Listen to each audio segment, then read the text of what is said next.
Assalamualaikum. Good morning. So today we're going to look at your textbook page 22. As usual, I am going to go through the text with you together and then you will be asked to do this task here. This task, only this one. Kan nak buat ni pun boleh juga, tapi only this one. I only want you to do this one. We only have 1 hour. Okay, let's look at the reading text. Okay, before we read, let's look at the question here. The questions we have: what charities are there in your country? Do they do a good job? Charities ni adalah badan-badan kebajikan. Charities dekat negara kita. Charity dekat negara kita. Apa ya charity dekat negara kita? Actually, I don't know as well. I know one charity, a bit liu. Okay, do they do a good job? Yes, they did a very good job. Have you ever done anything for charity? Pernah tak buat apa-apa untuk charity? Yes, I have. Give money and maybe some of you may ada turun padang, tolong ke membantu apa-apa yang perlu. Okay, that one is also we call charity lah. Kalau bantu bangsa banjir ke, that is also charity. Charity ni bukannya sekadar derma. Dia banyak lagi benda-benda lain lah. Okay. The things people will do. There are thousands of charities and non-profit organizations around the world that help those in need. Okay, so ada beribu-ribu charity, badan kebajikan dan juga non-profit organization ni macam NGO lah. Badan-badan yang bukan berkeuntungan apa-apa. Yang around the world yang tolong orang-orang yang memerlukan. Those in need adalah orang yang memerlukan. Competition is fierce. Maksudnya mereka ni pun ada persaingan. Persaingan adalah sangat hebat. Fierce ni maksudnya memanglah garang kan. Tapi dia lebih kepada persaingan dia sangat hebat. Sangat hebat gila lah. And they have to think of imaginative ways to raise money. Dia perlu fikirkan cara-cara yang imaginative, yang sangat tinggi untuk raise money, untuk dapatkan duit, dapatkan derma daripada orang. A popular trend recently has been for charities to attract the help of members of society who do all sorts of weird and wonderful activities to raise money on their behalf.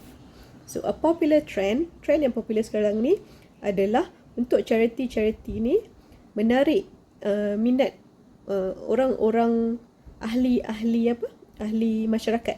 Ini kita lah, ahli masyarakat untuk melakukan perkara-perkara yang pelik dan wonderful untuk dapatkan duit untuk bagi pihak dia. Contohnya ada satu badan kebajikan ni, dia akan tarik minat orang-orang ramai untuk melakukan benda yang pelik-pelik, so that orang tu pula boleh raise money, boleh dapatkan duit untuk badan kebajikan tu.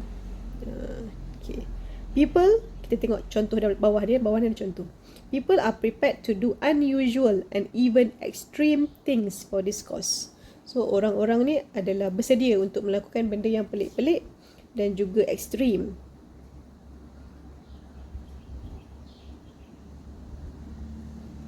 Okay, siapa pula message ni? Okay, David Hunt, who is a firefighter, did something of the kind in 2010. So here, David Hunt ni adalah firefighter, ahli bomba lah.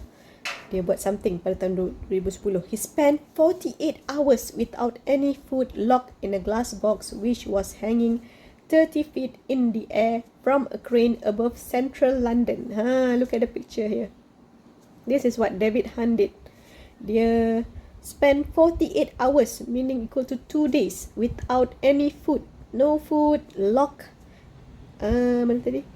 in a glass box, which was hanging 30 feet in the air from a crane above central London. Dekat central London ni tengah-tengah London. Tengah-tengah London, duduk atas ni. Dia punya powernya. Okay. His unusual challenge was certainly not easy, but it successfully gained a lot of attention. So dia dapat banyak perhatian. With a little help from another firefighter who was on the ground, they managed to persuade the public to support their cause by making donations that added up to over £5,000. The chosen charities were the Firefighters Charity and Cancer Research UK. So apa dia buat? Dia buat macam ni. Orang pun macam, wah, what happened? So kawan dia pun akan minta donation lah from people yang came to see him.